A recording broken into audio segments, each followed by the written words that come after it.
Bonjour à tous et bienvenue sur la chaîne Feel the Game pour une nouvelle vidéo consacrée à Vendetta, un jeu dans l'univers de Vampire, la Mascarade.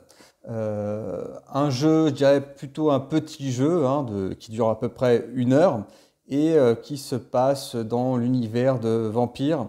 Alors pour ceux qui connaissent cet univers, il date d'il y a très longtemps car il date des années 90 et il a été inspiré de l'œuvre littéraire d'Anne Rice. Et en fait, c'était principalement un jeu de cartes et un jeu de rôle. Alors un jeu de cartes qui était The Eternal Struggle, qui a eu son petit moment de gloire et puis qui est retombé dans l'oubli et qui depuis il y a peu a été réédité plusieurs fois avec des règles un peu plus streamlinées. Et en même temps, il y a toujours le jeu de rôle Vampire, qui lui a existé toujours sous différentes éditions avec des compléments qui sont assez importants et qui a donné à différents avatars concernant les loups-garous, les mages, etc., etc. Donc là, c'est quelque chose de beaucoup plus ramassé. Comme je vous l'ai dit, c'est un jeu qui se déroule dans à peu près 1 heure. Et donc, qu'est-ce qui nous est proposé? Eh bien, c'est un jeu de 3 à 6 joueurs, 14 ans et plus, mais le jeu reste simple. Je pense que c'est plus pour des raisons de thématique vampire, de sang, etc. Donc, évidemment, on a augmenté un petit peu l'âge normal. Et enfin, une durée de jeu de 30 minutes, on va dire 30 minutes quand on connaît un peu le jeu, mais ça reste un jeu qui se joue en moins d'1 heure. Alors, vous voyez, 3 à 6 joueurs, forcément, il peut y avoir un décalage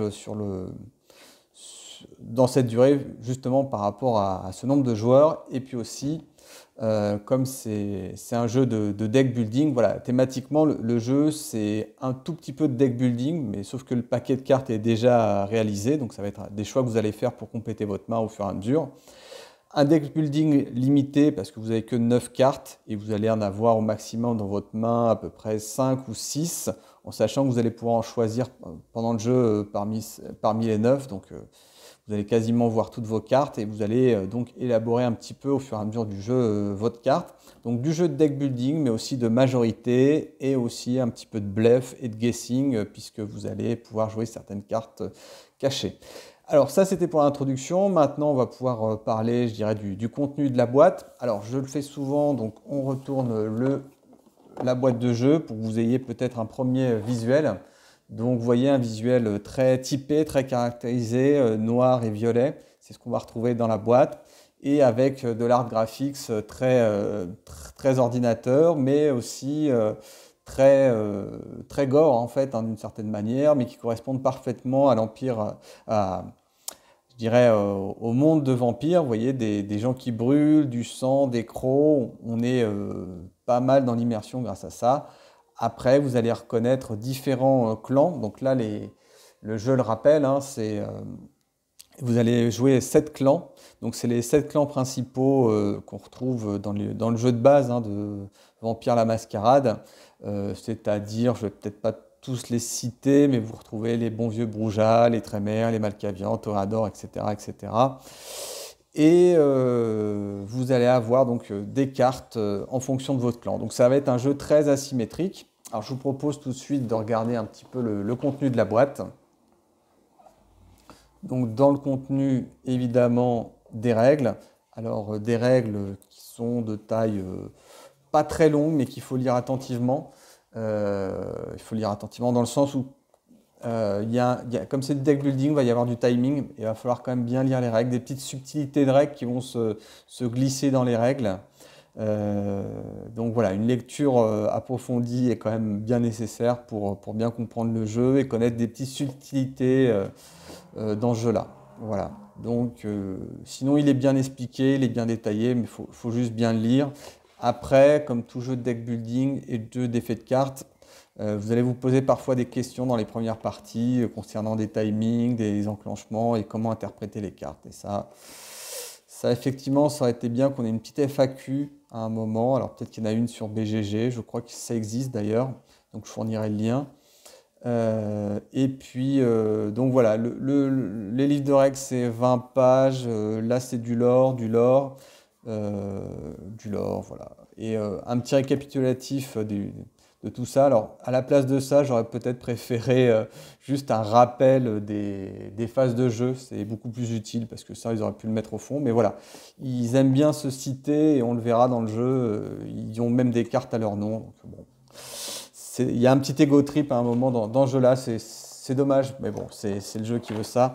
Je crois qu'ils ont passé quand même 3 ans hein, à essayer de différent le système. Donc là, vous retrouvez des petits plateaux de jeu individuels qui sont quasiment tous les mêmes en termes de plateaux, sauf que voilà, c'est quand même lié à... Enfin, en termes de plateaux, oui, ils sont les mêmes, mais vous avez juste, en fonction de chacun de vos clans, vous avez un dessin différent et aussi la marque de reconnaissance de votre clan. Donc ça, c'est sympathique. Donc comme j'ai retourné la boîte, tout s'est retourné. Pas de panique. Alors, vous allez avoir aussi des cartes qui sont tissées. Donc, je ne sais pas si par le reflet, on voit le tissage. Donc ça, c'est plutôt pas mal. Il y a eu du soin sur les cartes qui ont été apportées. Donc là, j'aurais peut-être pu les soigner un peu plus en les mettant moins dans une pochette. Donc là, vous allez avoir différents marqueurs pour désigner, comme c'est un jeu de majorité, pour désigner le choix de votre carte. Donc ça, je reviendrai un peu plus dans le gameplay. Là, vous avez le marqueur premier joueur. Là, je ne sais pas ce que ça fait là, mais effectivement, des positions, des jetons en carton. Alors, il faut savoir que à la base, ce jeu est issu d'un Kickstarter et effectivement, il y avait moyen d'améliorer tout ça avec des jetons en bois et en métal. Donc là, tout ça, c'est des jetons de sang que vous allez avoir, des jetons de diablerie. Vous voyez, on est bien dans le lore de Vampire. Et aussi, je crois, qu'est-ce qui traîne? Du sang, de la diablerie, oui, c'est tout ce qu'il y a dans cette pochette. Et ça, c'est les points de victoire. Ça s'appelle des points de gloire, je crois, mais c'est les points de victoire concrètement. Et donc, sur les contenus des cartes, vous allez avoir 63 cartes, c'est-à-dire 9 cartes pour chacun des clans. Donc les 7 clans que je vous disais au début, et chaque paquet de cartes est différent. Donc c'est un jeu complètement asymétrique. Alors voilà, track, même les cartes de base, il y a 2 cartes de base effectivement avec lesquelles on commence tout le temps le jeu qui sont parfois différents selon certains clans. Donc ça c'est vraiment très sympa. Vous allez pouvoir jouer différents clans et à chaque fois découvrir leur gameplay. Donc ça c'est encore les cartes. Alors selon les dos des cartes, on sait à peu près où on en est. Voilà, donc ça c'est des cartes de lieu. Donc ça en fait c'est une option de jeu que je vous montrerai plus tard. Des cartes lieux, Succubus Club, des cartes objets qui ont été débloquées, je pense. Et puis là, vous avez des cartes victimes qui sont des cartes un petit peu anonymisées. Alors, je crois que des concepteurs de jeux, y compris des donateurs généreux, ont vu leur nom mis dessus, ainsi que leur portrait. Voilà, on continue dans l'ego trip. Sinon, ici, c'est des cartes. Là, c'est des cartes de clan, donc je vais le remettre là. Et là, vous avez des cartes alliées, des cartes humains qui sont un peu des lots que vous allez vous battre pour les acquérir parce qu'ils vont vous rapporter des points de gloire et aussi quelques points de sang. Voilà pour le matériel. Donc vous voyez des cartes plutôt belles. On va peut-être s'attarder un petit peu sur le design. Voilà. Donc des graphismes très ordinateur mais qui sont pas mal et qui sont très thématisés, un peu comme mon fond de tapis si j'ose dire, parce qu'on est vraiment dans les thèmes bleutés, noir, violet. Donc oui, c'est pas mal, ça va presque avec mon tapis, même si c'est l'espace, mais vous voyez, vous avez du design qui est pas mal. Et puis là, vous avez des portraits de personnages lambda, des victimes, qu'on peut gagner en récompense secondaire et qui vous apporteront un petit peu de victoire et un peu de sang au cas où. Là, voilà, vous avez des objets, donc ça, c'est une option de jeu. Les cartes sont plutôt belles en fait, hein. Elles sont plutôt solides. Moi je les ai pas encore slivées parce que finalement on les manipule pas trop tant que ça. Et puis bon après il faut voir avec qui vous jouez, hein. Mais si vous jouez avec des bières et des chips, effectivement il faut toujours les sliver. Ici vous avez donc les plateaux de jeu qui sont voilà, du carton très léger, hein, mais bon après... Alors oui je ne l'ai pas dit mais ça reste un jeu à 30 €, à moins de 30 € même, donc le matériel est vraiment correct là-dessus. Ça, c'est pour le contenu. Alors, je vais évoquer rapidement aussi le gameplay. Alors, le gameplay, comment on joue? Alors, on va jouer en 3 manches. 3 manches, alors là, je vais peut-être sortir un petit peu plus des choses de la boîte. Voilà, parce que là, on va en avoir besoin. Donc, voilà, c'est là que la vidéo n'est pas bien préparée, parce que, pour le coup... Alors, vous allez avoir, selon le nombre de joueurs, 1, 2, 3 ou 4 lieux. Donc, en général, de 3 à 5 joueurs, vous allez avoir 3 lieux. Donc je vais vous en prendre un ici. Donc ces 3 lieux, vous allez les poser au milieu des joueurs. Chaque joueur va avoir, c'est là que ça sert, vous allez mettre devant vous un petit jeton pour indiquer c'est votre clan, etc. Et parmi votre paquet de cartes, vous allez à chaque tour, alors chaque ronde plus exactement, donc on va prendre pour les toréadors, ouais. Donc là c'est le symbole de la rose, c'est le symbole des toréadors. Donc ça c'est votre paquet initial. Ça, on va prendre le gangrel pour l'exemple. Ah non, c'est le brouja. Voilà, hop. Donc, thématiquement parlant, chaque joueur va poser, on va dire, une carte, face cachée ou face ouverte. Face cachée s'il paye un point de sang, sinon c'est face ouverte. Et chacun va faire un tour. Alors, à la première manche, on va faire 2 tours. Deuxième manche, 3 tours. Et quatrième manche, donc troisième manche, 4 tours. Et celui qui remporte le lieu va gagner un allié parmi ce paquet-là, et qui lui permettra de gagner des points de victoire ou des points de sang. Alors chacun étant un peu différent, ils rapporteront plus ou moins de points de victoire, plus ou moins de points de sang.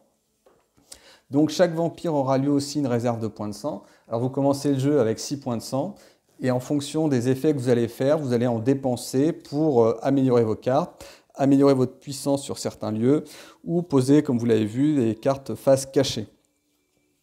Donc, je vais vous présenter une carte. Alors, comment on commence le jeu? Alors, pour commencer le jeu, tout simplement, vous sortez trac et à l'affût, ces 2 cartes-là. Donc, c'est vos 2 cartes de base que tous les joueurs vont avoir. Sur chaque clan, elles vont être un peu différentes. Donc là, vous voyez ici leur puissance et ici leurs effets de jeu. Donc ça, c'est voler un point de sang. Là, il y a un espèce de symbole qui indiquera à quelle phase du jeu vous allez pouvoir l'utiliser. Donc le symbole nuit, c'est à la toute fin. Et donc ça aussi, ça va être intéressant parce que vous allez avoir des effets de timing. Et là, vous avez votre paquet de cartes. Vous allez le mélanger en début de jeu. En chaque début de manche, vous en piochez 2. Vous en choisissez une des 2. Par exemple, là, je vois qu'elle est grosse. Et vous mettez la dernière face cachée. Deuxième manche, vous allez faire pareil. Vous allez en prendre 2 et en choisir une. Et en gros, l'idée, c'est qu'à chaque manche, donc là, première manche, vous en avez 3, vous allez en jouer 2 des 3 cartes, en sachant que bien évidemment, vos 2 cartes de base sont un peu faiblardes, et celles que vous allez piocher vont être de plus en plus puissantes. Et donc, vous allez aussi en même temps connaître un peu plus les cartes que vont jouer et qu'auront vos adversaires. Donc, il y a un jeu aussi où on devine ce qu'ils vont jouer. Alors, ce qui est marrant dans ce jeu-là, c'est qu'effectivement, par exemple, à 3 joueurs, vous êtes au premier tour, vous allez jouer 2 rounds, donc vous allez jouer a priori vos 2 cartes les plus intéressantes. Ici, celui qui arrive premier, il gagne le plus de points de victoire et il gagnera donc un prix. Alors vous prenez une carte chacun, vous les posez là et là.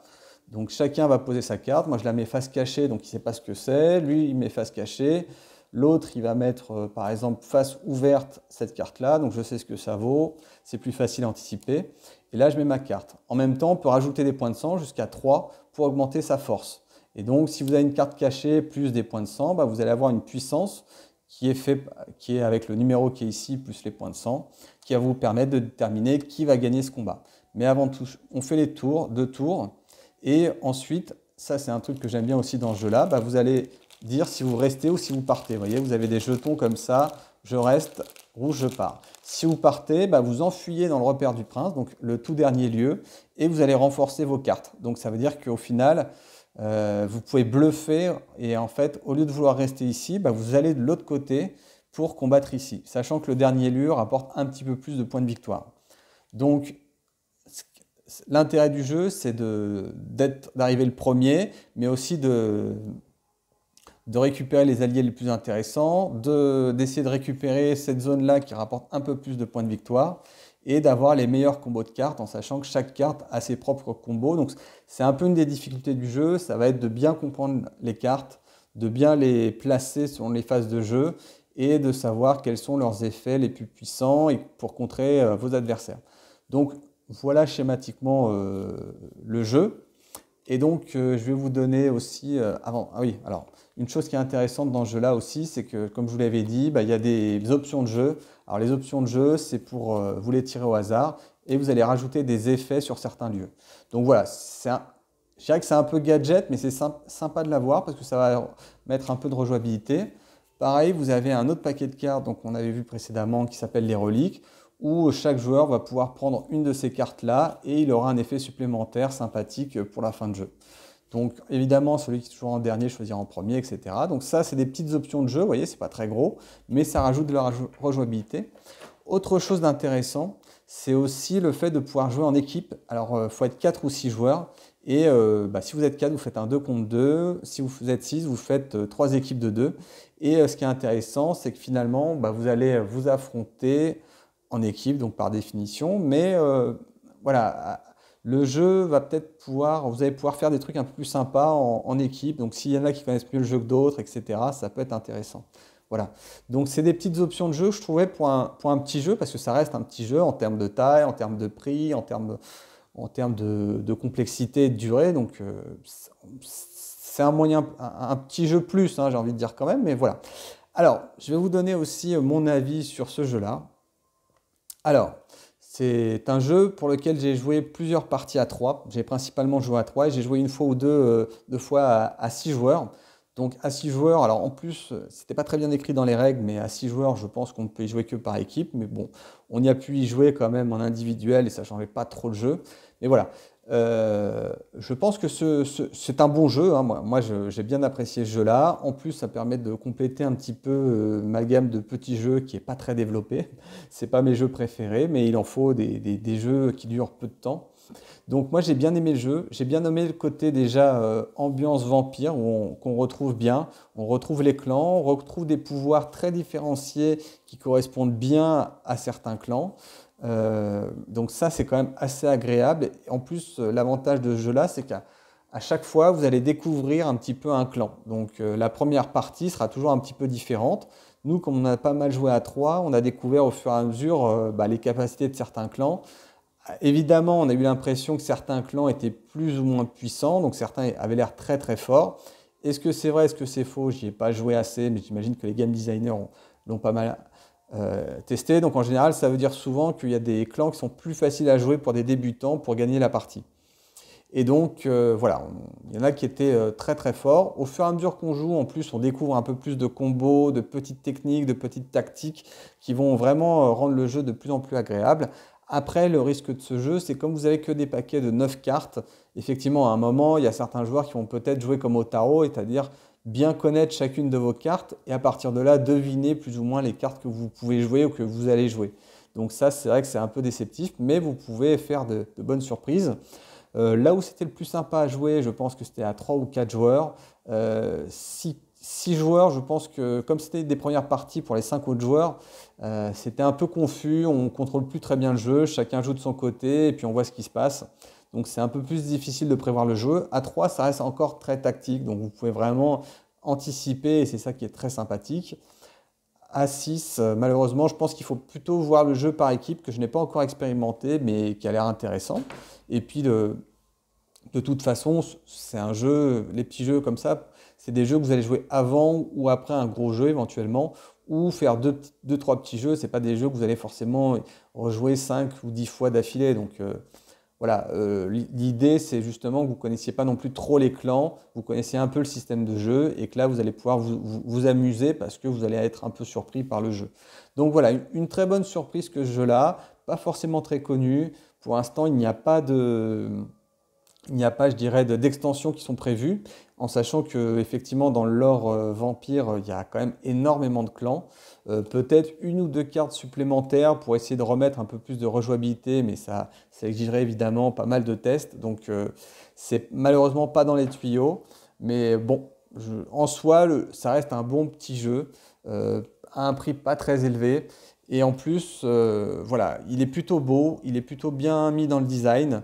Ce qu'il faut savoir aussi, je mettrai le lien certainement dans la description, vous avez aussi la possibilité de le jouer en print and play. Vous avez 4 clans qui ont été donnés, on va dire, à imprimer et qui vous permettra peut-être d'expérimenter le jeu. Donc c'est quelque chose de plutôt sympathique de la part d'éditeurs parce qu'en fait, effectivement, ce jeu-là avait été développé sur Kickstarter et il est arrivé il y a presque un an, je crois, maintenant, dans les petites boutiques. Voilà, donc un petit jeu, pas forcément très connu, mais qui plaira forcément aux amateurs de Vampire la Mascarade et qui leur permettra non pas de jouer forcément en partie de jeu de rôle ou à Rivals avec des jeux de cartes un peu plus compliqués, mais qui permettra de jouer un peu avec des non-joueurs, un peu avec des joueurs qui n'ont pas forcément beaucoup de temps et qui veulent jouer rapidement, tout en retrouvant le côté un peu fluff de trahison, bluff et in fine d'être le prince de Chicago. Voilà, bah écoutez, si vous avez apprécié cette vidéo, n'hésitez pas à rajouter un pouce par le haut. N'oubliez pas de vous abonner, c'est important pour la chaîne. Et enfin, utilisez les liens pour vos achats, ça donne la petite piécette à la chaîne. En tout cas, merci encore et je vous souhaite une très bonne journée et la santé. Au revoir.